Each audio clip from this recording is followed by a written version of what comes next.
Hi guys, today we will flip through my 2024 Inktober drawings. I have already recorded how I made them each week, but today I want to make a summary because an unexpected happened. I really think that my drawings got better at the end and I want to analyze the process with you and discuss some lessons learned from this challenge. I've never been very consistent with my art practice, but this challenge showed me that it might be worth it. So first of all, I didn't use the prompts.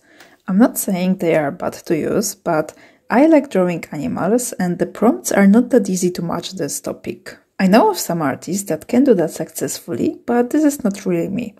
Ink itself is a challenge for me. I didn't need additional aspects to think about.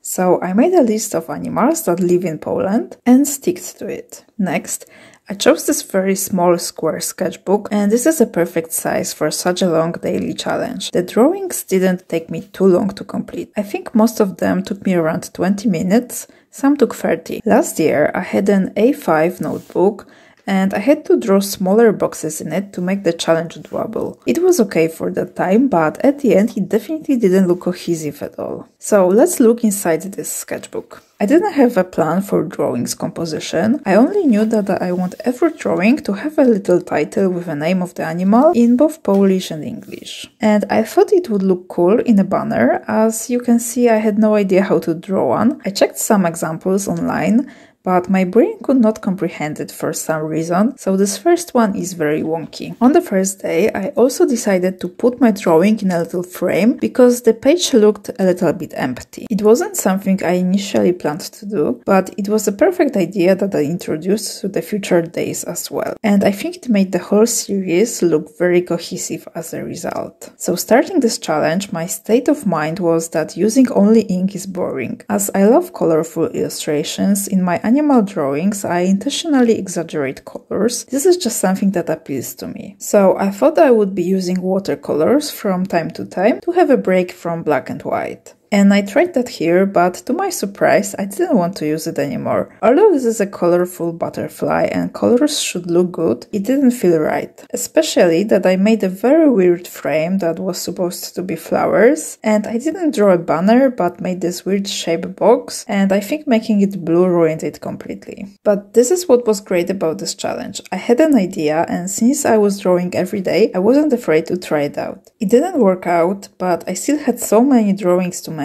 that it didn't matter that this one was not great. I just moved on. Here was the first drawing that I liked a lot. I used a lot of cross-hatching, some dark background. The frame consists of two different types, leaves and some kind of a wave to show that this animal lives both in water and on land. And I also used some thicker ink outlines to make the animal pop. It was my first great drawing. Next two are not that good. Here I tried to use solid black background, and it does not work well here. It doesn't make sense and there is no frame, just a square box, so it looks boring. The cross-hatching on animals is sloppy and some parts like this black tail end blend too much with the background. This was a fail, but like with this butterfly, I just moved on. This drawing has the opposite problem. There is just not enough contrast here. I like the cat itself, but the background and the frame were very blunt. I should have used more thicker and contrasting lines here. However, you can notice that I started to get much better with drawing those banners. I also tried making some parts leave the frame. It is just hard to notice because of this lack of contrast.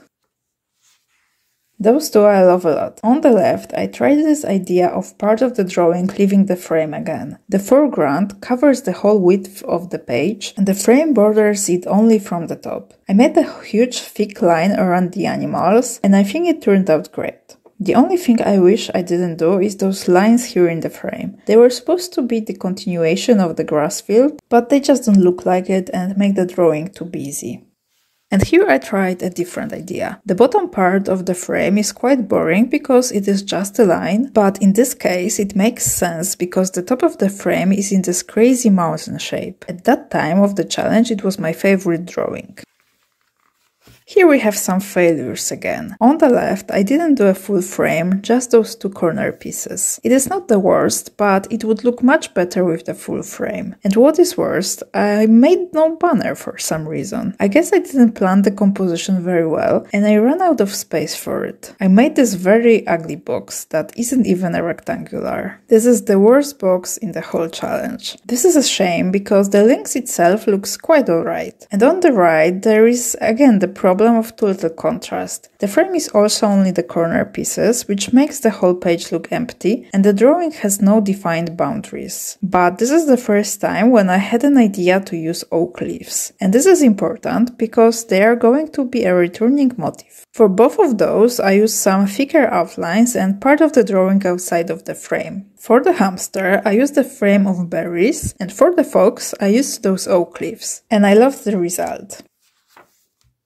The others were mediocre. The background looks rushed, but this otter with fish looks nice. I like the cross-hatching here. The seals gave me some trouble. I spent a lot of time figuring out how to draw them. I finally decided on an underwater scene and I liked the outcome a lot. I made the bottom of the frame with some shells and seaweed, and on top I made some waves. Unfortunately, the waves are badly drawn, but I don't think it is that noticeable at first glance.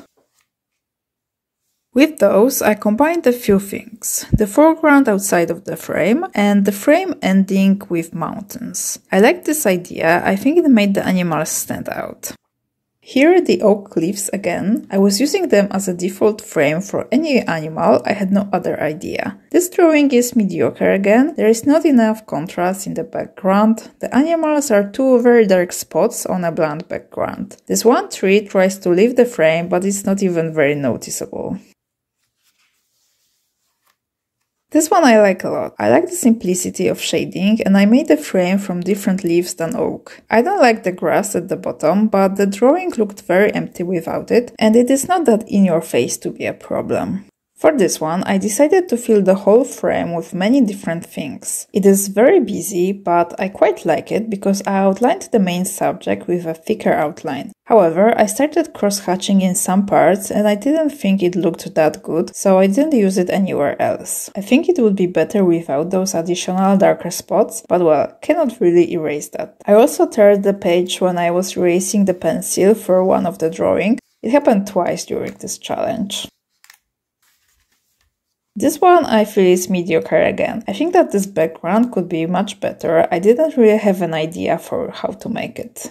This one I like a lot. I think it was a funny way to depict it. I also used a frame consisting of traces and I think it makes it even more interesting. Although maybe they seem to look a little too much like coffee beans. This one is quite nice. I like the contrast on animals and the background. Although the whole picture seems very busy. The frame is made of big leaves that blend too much with the drawing and make it look even busier. I don't know what could be done to improve it though. Here I love the frame. I had a hard time figuring out what to use. I didn't want to use leaves again. And the only other idea I had was mice, as this is what they eat. But I really didn't think that would be a good idea. And finally, I noticed that they have those very interesting feathers with stripes and used that, and it made this drawing unique compared to other frames. I really wanted to use black background here because they are active at night. The lightning doesn't make sense because in reality they would be dark if moon was shining from the back, but I ignored that here. I struggled a little bit with the branches. They aren't great, but I don't think they bring that much attention. So overall the composition here is not my favorite, but it stands out due to the frame and the black background. And the owls are cute.